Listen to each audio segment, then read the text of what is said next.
Hello, everyone. I'm going to start off by saying thank you to everyone, my classmates, for your posts, for helping to enhance my knowledge of our subject matter, things that I may not have fully understood or things that I saw a certain way. The way that you post helped me to understand them the way that they're to be understood, and I appreciate that.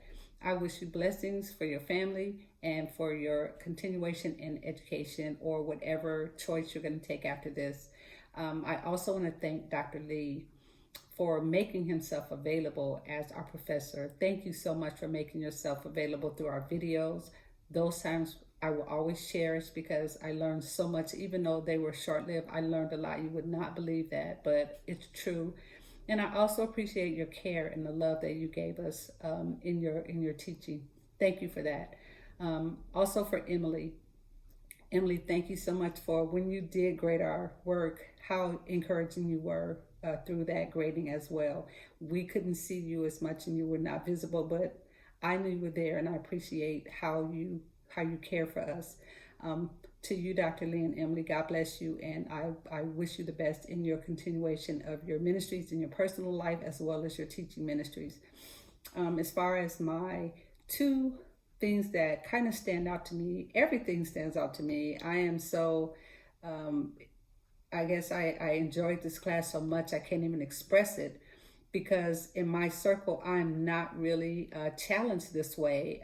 We don't have conversations that are this enlightening in our ministry circles, which I pray that God would lead me to a place that will be more, because somehow and sometimes I feel like I don't know what to do with all of this information and it doesn't get challenged, so it kind of goes under and not really be remembered as it should. And even how it's understood to be true sometimes can be jaded because of how other interpretations or hermeneutics have been applied. So for me, I pray that all of that I've learned can continue to follow and grow with me, especially an example of things that are not hermeneutically given in the correct way in ministries is this book here, Body Politics. Maybe everybody doesn't experience this, or even nobody except for me. But in this case, this book explains a term that has been used in my circle many times called loosing and binding. Yoder kind of goes on a line of forgiveness where this subject is concerned, where these terms are concerned. And in that, it's a whole different way that it's been used in my circle, which is unfortunate because the way it's been used is so incorrect that it really just is shameful in a sense, because it's used for such a intense reason, and the reason is not even, it's not going anywhere. It's not doing what its will is to do and its purpose. So it's a gross negligence of understanding how this is to be used. And it's a long process for me to go through to tell you or share with you what I have experienced with this. But it's strange that for some reason I was not ever able to use loosing and binding in the way that it was. It just didn't sit well with me, and I also just didn't take time to study it like I did when we had to read his book. So thank you for that, sharing that. The other thing that really resonates with me is liberation theology.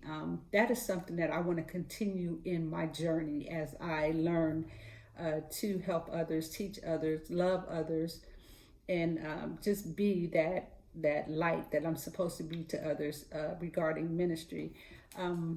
Liberation theology is so important because we are individual people in our world, and we all come from so many different cultures and ethnicities. And in saying that, we all have a way that we produce what makes our circle interesting and important to God.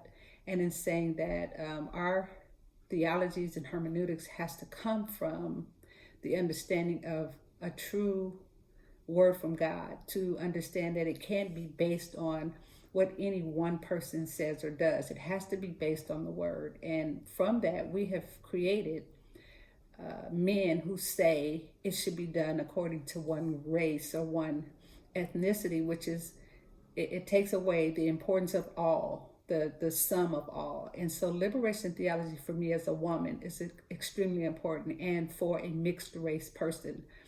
So I pray that this could be a continuation in my life and in yours as well. So God bless you all. And I know I have 5 minutes, but I just have to say this. Continue on in liberation theology, because it's so important.